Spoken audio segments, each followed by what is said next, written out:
everyone, so I'm going to show you a tutorial on how I draw realistic gas giant planets in Photoshop.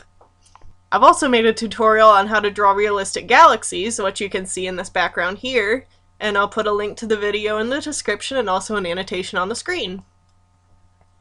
So first of all, you'll want to make a new layer,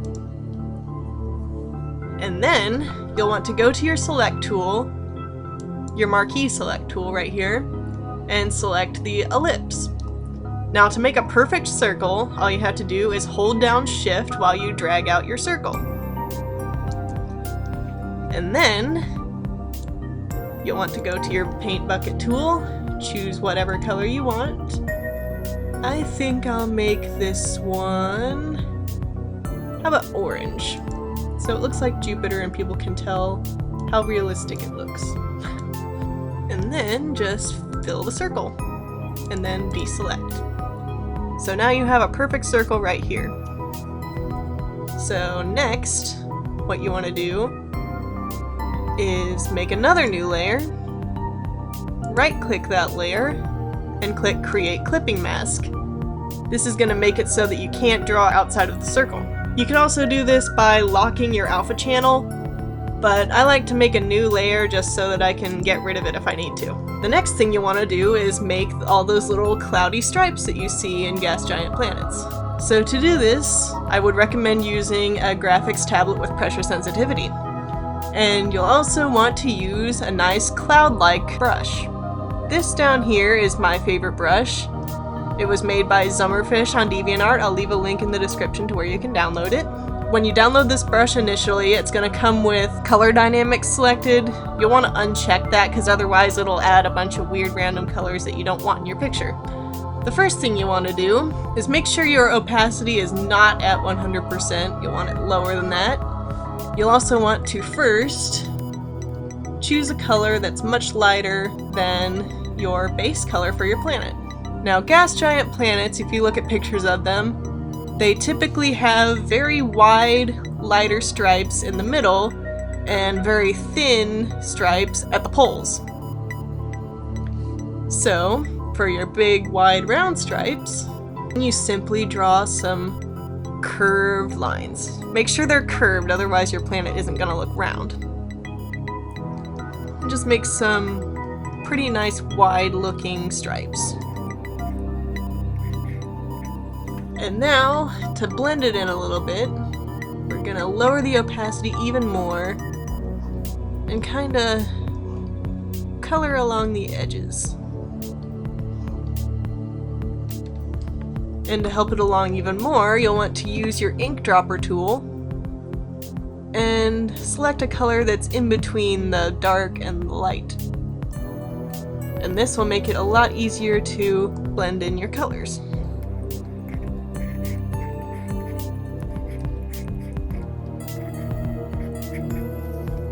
Now, select your light color again and bring down the size a little bit more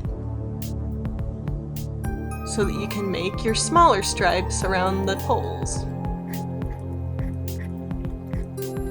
And kind of make them gradually get smaller. You don't want all these big wide stripes and then suddenly small stripes.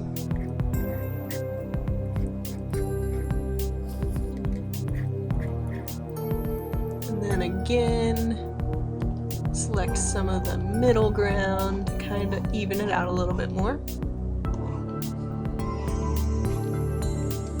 And you'll also want to add a little bit of darker color.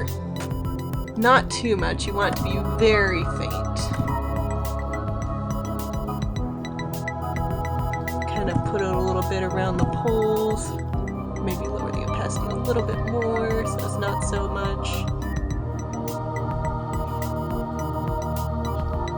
Just anywhere you think it would look right.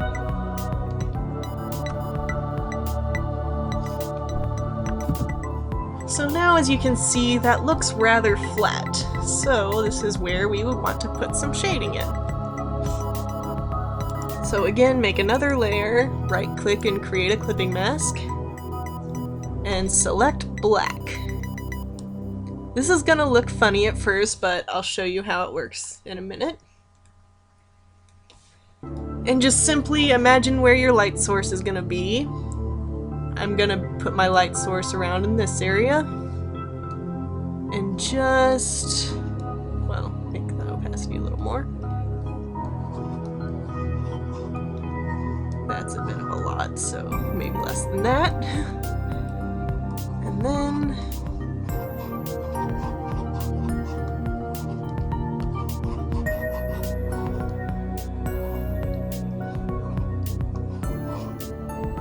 you want to smooth it out quite a bit, because that does not look smooth at all.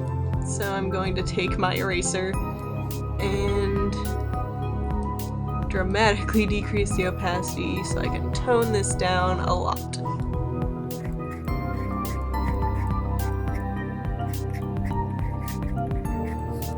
Okay, and back to the brush, lower the opacity more, maybe make it a little bit bigger.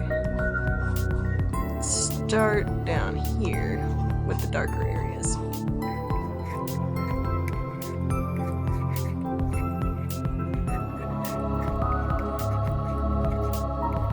Alright, so the next step is to make this look a lot less weird.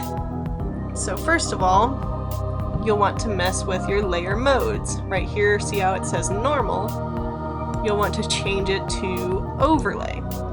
Now since that looks a little weird, you'll want to hold down Alt, click on your layer, and drag it upwards to duplicate it. Or you can just click duplicate layer, right click, duplicate layer, that'll do it too, but that's just a shortcut that I learned in school.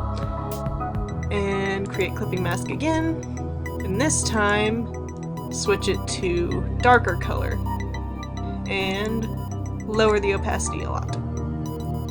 So that looks a lot better. It's not too saturated.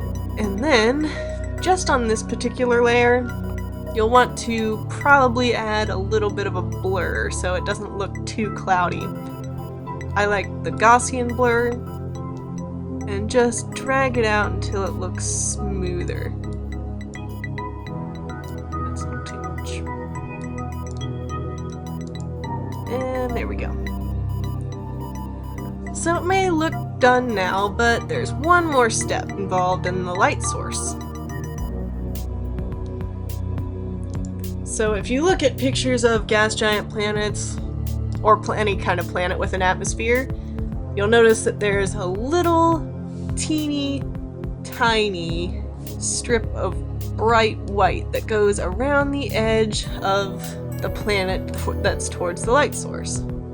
So you want to make your brush fairly small, bring up the opacity again, and simply, not all the way around, unless your star or sun happens to be directly behind it, and just make it as thick as, well, not thick, as opaque as possible, because it's a really bright thing.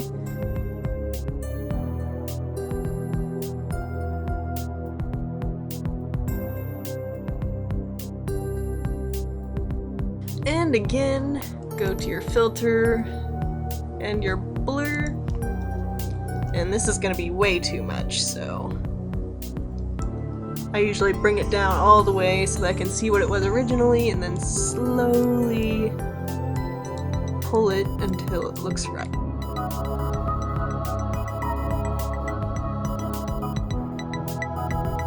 And I think that looks good.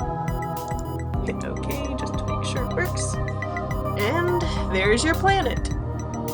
That was my tutorial on how to draw realistic gas giant planets. Thank you for watching, and I'll see you in my next video.